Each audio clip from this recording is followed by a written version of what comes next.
Sir piracy ಮಾಡಿದವರನ್ನ ಇವಾಗ ಹಿಡಿದಾಕಿದ್ದಾರೆ. ಸುಮಾರಾಗಿದೆ. ನಿಮ್ಗೆ ಯಾಕೆ ಸರ್ ನೀವು ಅವತ್ತು ಸ್ಟೇಜ್ ಮೇಲೆ ಹೇಳಿದ ಒಂದು ಮಾತಿನಿಂದ ಈಗ ನಾನು ನಿಮಗೊಂದು ಪ್ರಶ್ನೆ ಕೇಳಬೇಕು. ಈಗ ಅವತ್ತಿಗೆ ನಾನು ಏನ್ ಮಾತಾಡಿದೆ, ಸಾಕಷ್ಟು ಮಾಧ್ಯಮದಲ್ಲೂ ಅದ್ರ ಬಗ್ಗೆ ಚರ್ಚೆ ಆಯಿತು. ಮಾತಾಡಬೇಕಿತ್ತು, ಮಾತಾಡಬಾರ್ದಿತ್ತು. ಕರೆಕ್ಟ್ ಸರ್, ನಾನು ಯಾರಿಗೂ ಪ್ರವೋಕ್ ಮಾಡೋಕ್ಕಲ್ಲ. ಇವತ್ತಿಗೆ ನಾನು ಮಾತಾಡಿದ್ದು ಕರೆಕ್ಟ್ ಅನ್ಸುತ್ತಾ ನಿಮ್ಗೆ? ನಾನು ಮಾತಾಡಿದ್ದಕ್ಕೆ ಅರ್ಥ ಇತ್ತು ಅನ್ಸುತ್ತಾ? ನಾನು ಹೇಳಿದೆ ಒಂದು ಇದೇ ಸ್ಟಾರ್ಟ್ ಆಗ್ತಾ ಇದೆ, ಒಂದು ಎದ್ದೇಳ್ತಾ ಇದೆ, ಯುದ್ಧ ಅಂತಂದೆ. ಏನ್ ತಪ್ಪು ಹೇಳಿದೆ?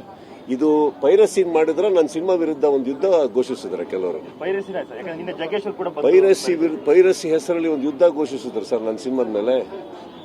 ನಾನು ಅದನ್ನೇ ಹೇಳಕ್ ಹೋಗಿದ್ದೆ, ಯಾವ ದುರಂಕಾರದಲ್ಲಿ ಮಾತಾಡ್ದಲ್ಲ. ಬಟ್ ನಾನು ಏನ್ ಮಾತಾಡ್ತಾ ಇದ್ದೀನಿ ನನಗೆ ಗೊತ್ತಿತ್ತು. ಆಯ್ತು, ನಿಮ್ಗಳು ಮುಂದೆ ಕುತ್ಕೊಂಡು ಮಾತಾಡಬೇಕು, ಅದಕ್ಕೆ ವಿವರಣೆ ಕೊಡಬೇಕಿತ್ತು. ಮಾಧ್ಯಮದವರು ಸ್ನೇಹಿತರು ನೀವು ಕೇಳಿದ್ರಿ ಅಂತ ಉತ್ತರ ಕೊಟ್ಟೆ, ಇನ್ನು ಯಾರಿಗೂ ಉತ್ತರ ಕೊಡಕ್ಕೆ ರೆಡಿ ಇರಲಿಲ್ಲ ನಾನು. ಕಾಣ್ತಾ ಈಗ ನಾನೇನು ಹೇಳಿದೆ ಅವತ್ತು ಸ್ಟೇಜ್ ಮೇಲೆ, 25ಕ್ಕೆ ನನ್ನ ಬಿಡುಗಡೆ ಆಗುತ್ತೆ ಅಂದ್ರೆ ಅವತ್ತೇ ಪ್ರಾರಂಭ ಆಗುತ್ತೆ ನೋಡಿ ಅಂತಾನು ಹೇಳಿದ್ದೇನೆ. ಇದೇ ತರ ಹೇಳಿದ್ವಿ, ನೋಡಿದ್ರಲ್ಲ.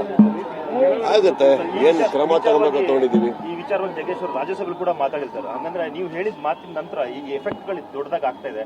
ಪೈರಸಿ ಒಂದು ತಡೆಯೋದಕ್ಕೆ ಸರ್ ನಾನು ಇದನ್ನ ಇಲ್ಲ ನಿಲ್ಸಲ್ಲ ಸರ್, ಆಯ್ತಾ.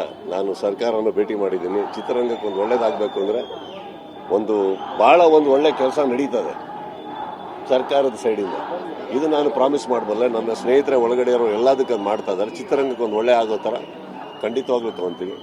ಆ್ಯಂಡ್ ಇವಾಗಲೂ ನಾನು ಹೇಳ್ತಾ ಇದ್ದೀನಿ, ನಾನು ಯಾವುದು ಆವೇಶದಲ್ಲಿ ಮಾತಾಡಿರೋ ಮಾತುಗಳಲ್ಲ ಅವು. ನೀವೇ ನೋಡಿದ್ರಿ ಏನೇನಾಯ್ತು ಅಂದ್ಬಿಟ್ಟು ನೀವು ವೀಕ್ಷಿಸಿದ್ರಿ.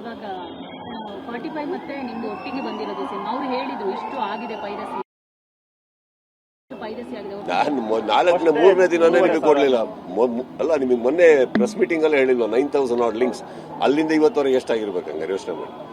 10 ಡಿಲೀಟ್ ಮಾಡಿದ್ರೆ 20 ಹಾಕ್ತಾರೆ, 10 ಡಿಲೀಟ್ ಇನ್ನು 20 ಡಿಲೀಟ್ ಮಾಡಿದ್ರೆ 40 ಹಾಕ್ತಾರೆ. ಅಂದ್ರೆ ಒಂದು ಬ್ಯಾಚ್ ನ ಕೂರ್ಸಿರ್ತಾರೆ ಗೊತ್ತಾ. ನಿನ್ ಕೆಲಸ ಏನು, ಲಿಂಕ್ ಹಾಕ್ತಾ ಇರ್ಬೇಕು.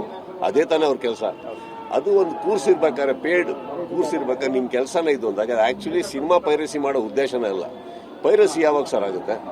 ಅದರಿಂದ ಹಣಕಾಸು ಸಂಪಾದಿಸ್ತಾ ಇದ್ದೀರಾ, ದುಡ್ಡು ಮಾಡ್ತಾ ಇದ್ದೀರಾ ಅಂದ್ರೆ ಒಪ್ತೀನಿ. This is not called piracy, this is called crime to kill a product.